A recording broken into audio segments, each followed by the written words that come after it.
नमस्कार दोस्तों, छत्तीसगढ़ के सिलगेर में सुरक्षा बलों की फायरिंग में 3 गांव वालों का मारा जाना बेहद अफसोसनाक है। सिलगेर बीजापुर सुकमा बॉर्डर पर पड़ता है और 3 अप्रैल को नक्सलियों ने इसी इलाके में हमला कर सुरक्षा बलों के 22 जवानों को मार दिया था। ये ख्यात इलाका नक्सली कमांडर हिडमा का है।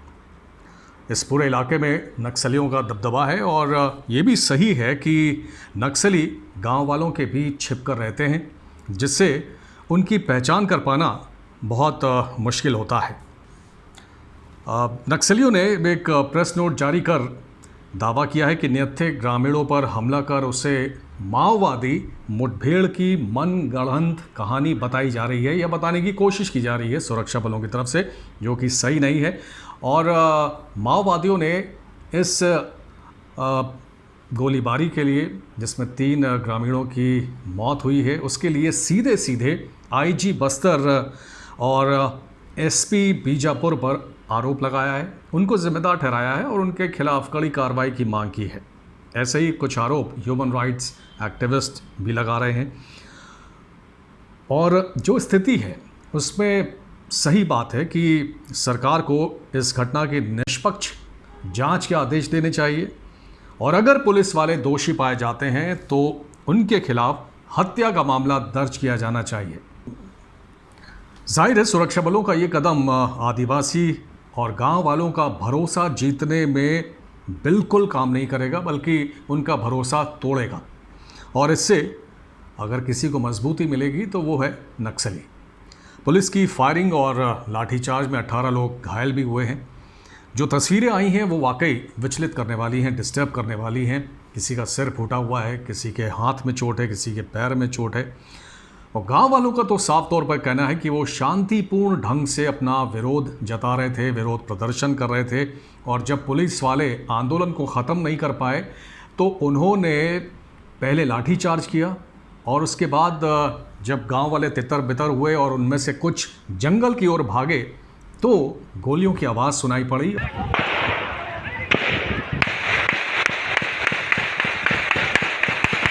और उसके बाद उसमें पाया गया कि 3 लोगों की मौत हुई है पुलिस की गोलीबारी में, और ये तीनों ही माओवादी नहीं बल्कि गांव वाले बताए जाते हैं। लेकिन अगर पुलिस के वर्जन की बात की जाए तो पुलिस वालों का ये कहना है कि ये नक्सली हो सकते हैं और उनका साफ तौर पर कहना है कि ये जो विरोध प्रदर्शन है इसको भड़काया गया है नक्सलियों की तरफ से। उन्होंने उकसाया है ग्रामीणों को, क्योंकि एक दिन पहले ग्रामीण आए थे और जिस तरह से आईजी बस्तर का कहना है कि उनको समझा बुझा कर वापस भेज दिया गया था और अगले दिन वो फिर एक बार एकजुट होकर आए और उसी समय उस पुलिस कैंप पर हमला करने की कोशिश हुई। उसके बाद जो क्रॉस फायरिंग हुई इसमें ये 3 लोग मारे गए। दोस्तों, दरअसल इस झगड़े की जड़ में है बीजापुर और सुकमा का जो बॉर्डर इलाका है, उस वहाँ पर सिलगेर जगह है। यहाँ पर सुरक्षा बलों ने एक पुलिस कैंप, जो जॉइंट कैंप है, उसको लगाया है। 12 मई को इस कैंप की शुरुआत हुई, जिसमें सीआरपीएफ, एसटीएफ, डीआरजी यानी डिस्ट्रिक्ट रिजर्व गार्ड के जवान रहेंगे। ये बताया जाता है कि इसके 2 दिन बाद 14 मई को ग्रामीण इकट्ठा हुए और इस कैंप का उन्होंने विरोध करना शुरू कर दिया। आपको बता दें कि नक्सलियों के साम्राज्य को ख़त्म करने के लिए पुलिस लगातार उनके गढ़ में अब जाकर कैंप लगा रही है और इससे नक्सलियों में एक डर है। वो स्थानीय ग्रामीणों को भ्रमित कर रहे हैं, भड़का रहे हैं, उनको बरगला रहे हैं, जैसा कि वो करते आए हैं। लेकिन सवाल ये है कि ग्रामीण पुलिस कैंप का विरोध क्यों कर रहे हैं? गांव वालों का ये कहना है कि उन्हें अपने इलाके में सड़क, स्कूल, अस्पताल और बाकी जो बुनियादी सुविधाएं हैं वो तो चाहिए, लेकिन पुलिस कैंप नहीं चाहिए। ये एक हैरानी भरा सवाल है, ये जो मन में एक अंदेशा खड़ा करता है कि अगर पुलिस कैंप वहाँ पर आता है तो उससे उनका ही भला होगा। क्योंकि आपको बताएं कि बीजापुर और सुकमा को जोड़ने वाली जो सड़क है, जो तस्वीरों में भी आपको नज़र आएगी, इस सड़क को बनाने की कोशिश पिछले 20 साल से हो रही है, लेकिन ये सड़क सिर्फ इसलिए नहीं बन पा रही है क्योंकि नक्सली नहीं चाहते कि ये सड़क बने। वो लगातार व्यवधान पैदा करते रहे हैं, ठेकेदारों को अगवा करते रहे, मारते रहे, और इस वजह से ये सड़क नहीं बन पाई, जिसकी वजह से ये जो पिछड़े इलाके हैं वो विकास से दूर रह गए हैं, जिसका फ़ायदा जाहिर सी बात है नक्सली उठाते रहे हैं। अब जब ये कैंप लग गया है, यहाँ पर पुलिस का जो कैंप लगा है, उसके बाद माना जा रहा है कि ये सड़क भी बनेगी जो 20 साल से रुकी हुई थी, क्योंकि जो कंस्ट्रक्शन कंपनीज हैं उनको सुरक्षा भी मिलेगी, जो ठेकेदार हैं उनको सुरक्षा मिलेगी, और ऐसे में ये सड़क बनकर तैयार हो जाएगी। तो सड़क तो गांव वालों को एक्सेप्टेबल है, स्वीकार्य है कि हाँ सड़क बननी चाहिए, स्कूल बनना चाहिए, अस्पताल बनना चाहिए, लेकिन पुलिस कैंप नहीं लगना चाहिए। तो जब ग्रामीणों से पूछा गया कि आप क्यों विरोध कर रहे हैं, तो जो जवाब सामने आए वो यही थे कि पुलिस जब एक बार अपना कैंप लगा लेती है तो जो स्थानीय ग्रामीण हैं उनको बेवजह टॉर्चर किया जाता है, उनको ज़बरदस्ती झूठे केसेस में फंसा दिया जाता है, जेलों में डाल दिया जाता है, उनको उनके साथ बुरा बर्ताव किया जाता है। इस वजह से वो कैंप नहीं चाहते। अगर ये बात है तो ये वाकई बहुत ही अफसोसनाक है, और इससे समस्या का समाधान तो कतई नहीं हो सकता, और इसी वजह से नक्सली लगातार फ़ायदा उठाते रहे हैं। जो 3 गांव वाले मारे गए उसके बाद भी नक्सलियों ने एक लेटर जारी किया है, और उसमें उन्होंने लिखा है कि बस्तर के जल, जंगल, ज़मीन को कॉरपोरेट कंपनियों को लुटाने के लिए लगातार पुलिस और अर्धसैनिक बल के कैंप बैठाए जा रहे हैं। भारत की कम्युनिस्ट पार्टी माओवादी के दक्षिण सब जोनल ब्यूरो ने आदिवासी इलाकों में इन कैंपों को हटाने और आईजी पुलिस सुंदर राज पी और बीजापुर एसपी कमल लोचन कश्यप के खिलाफ कड़ी कार्रवाई की मांग की है। तो आपने देखा कि किस तरह से एकदम से नक्सली एक्टिव हो गए और उन्होंने ये लेटर जारी किया, और उसमें साफ तौर पर उन्होंने कहा कि पुलिस अत्याचार कर रही है, और जो लोग मारे गए हैं वो माओवादी नहीं हैं, वो ग्रामीण हैं, और ये ग्रामीण हो सकते हैं, बिल्कुल सही बात है। इसीलिए कहा जा रहा है कि इसकी एक निष्पक्ष जांच होनी चाहिए, और अगर पुलिस वाले दोषी पाए जाते हैं तो उनके खिलाफ कड़ी कार्रवाई होनी चाहिए।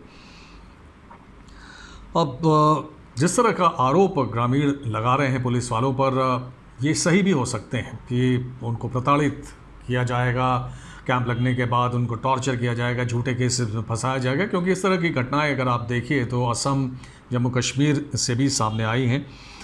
लेकिन ये समस्या का हल नहीं है। आदिवासियों का सहयोग लेने के लिए पुलिस को उनका भरोसा जीतना होगा, और इसमें मुझे लगता है कि इलाके के जनप्रतिनिधि, पत्रकार, सोशल एक्टिविस्ट काफ़ी मददगार हो सकते हैं, उनका साथ लिया जा सकता है, वो आदिवासियों को समझा बुझा सकते हैं, क्योंकि गोली चलने से तो बात बिगड़ेगी और फ़ायदा नक्सली उठाएंगे, उससे बात बनने वाली नहीं है। आपको याद होगा 3 अप्रैल को बीजापुर में जिस तरह घात लगाकर नक्सलियों ने 22 जवानों को मारा था, उसके बाद से सुरक्षा बल लगातार एक्टिव हैं और नक्सलियों के खिलाफ एक्शन लिए जा रहे हैं। नक्सल प्रभावित क्षेत्रों में लगातार कैंप्स लगाए जा रहे हैं। ये सिलगेर का जो कैंप है वो 3 अप्रैल को जो मुठभेड़ हुई थी उससे 8 से 10 किलोमीटर की दूरी पर ही है, और जिससे ज़ाहिर तौर पर नक्सलियों का बौखलाना बनता है। ऐसे में ज़रूरी हो जाता है कि सुरक्षा बल धैर्य और संयम से काम ले। सुरक्षा बल पर हमला होगा तो ये भी बात सच है कि वो जवाब देंगे, लेकिन बेकसूर लोगों पर अगर गोली चलाएंगे, बेवजह चलाएंगे, तो समस्या को और ज़्यादा उलझाएंगे। और यहाँ पर सुरक्षा बलों पर सवाल इसलिए भी खड़ा होता है कि एक भीड़ में जब आप गोली चलाते हैं, या जो 3 लोग मारे जाते हैं वो नक्सली ही कैसे हो सकते हैं। तो यहाँ पर पुलिस पर एक गंभीर सवाल खड़ा होता है, और इसकी वाकई एक निष्पक्ष जांच होनी चाहिए। वैसे भी गांव वालों के बीच माओवादी जिस तरह से घुल मिल कर रहते हैं, उसकी वजह से चुनौती और भी ज़्यादा बड़ी हो जाती है सुरक्षा बलों की, और ये आसान नहीं होगा गांव वालों को माओवादी या नक्सलवादियों के प्रभाव से मुक्त करा पाना आसान काम नहीं है, बहुत मुश्किल काम है। उसके लिए एक लगातार कोशिश की ज़रूरत है और उसमें गोली से नहीं काम चलेगा, ये तो साफ़ है। लेकिन एक और ख़तरा जो नक्सलियों और गांव वालों पर मंडरा रहा है वो है कोरोना का। एक खबर आई है कि 12 मई को उत्तरी बस्तर डिवीज़न से एक नक्सली जोड़ा काम देता बीएसएफ कैंप पहुंचा और उसने बताया कि बीमारी की वजह से उसने मेडकी लोकल ऑर्ग स्क्वाड छोड़ दिया है, जो कि नक्सलियों का संगठन है। ये दोनों नक्सल पति पत्नी का जब टेस्ट हुआ तो ये कोविड पॉजिटिव पाए गए और अब उनका इलाज किया जा रहा है। तो आप अंदाज़ा लगा सकते हैं ऐसे बहुत सारे नक्सली होंगे, गांव वाले होंगे जो कोविड पॉजिटिव हो सकते हैं। इस तरह की खबर आई भी थी कि 200 से 400 नक्सली कोविड पॉजिटिव हैं, कोरोना उनको हो रखा है, लेकिन उनके पास वैक्सीन नहीं है, उनके पास इलाज नहीं है, दवाइयाँ नहीं हैं। तो ये जोड़ा जिस तरह से बीएसएफ कैंप पहुंचा है, ये साफ करता है कि कोरोना की बीमारी यहाँ तक भी पहुँच चुकी है। तो ये वाकई बहुत गंभीर विषय है और ऐसे में ये बहुत ज़रूरी हो जाता है कि सरकार, सुरक्षा बल और नक्सली मिलकर एक ट्रूस यानी कि शस्त्र को गिराकर एक समझौता करें, शांति समझौता करें, ताकि इस इलाके के गांव वालों का, नक्सलियों का वैक्सीनेशन हो सके। अपने ही लोग हैं और वो इस महामारी से, इस बीमारी से बच सकें। एक खबर और आई है कि नेशनल इन्वेस्टिगेशन एजेंसी यानी कि एनआईए ने 27 जुलाई 2019 को एक मुठभेड़ हुई थी बस्तर के तिरिया गांव में सुरक्षा बल और माओवादियों के बीच।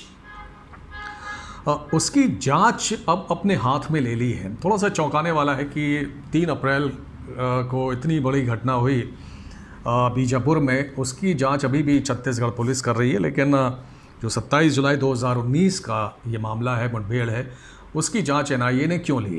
तो जो सूत्र बताते हैं वो यही है कि छत्तीसगढ़, झारखंड में ऐसे बहुत सारी मुठभेड़ हैं जिनकी जांच अब एनआईए ने अपने हाथ में ले ली है और उसके पीछे वजह यही बताई जा रही है कि एक बहुत बड़े एक्शन की तैयारी है नक्सलियों के खिलाफ।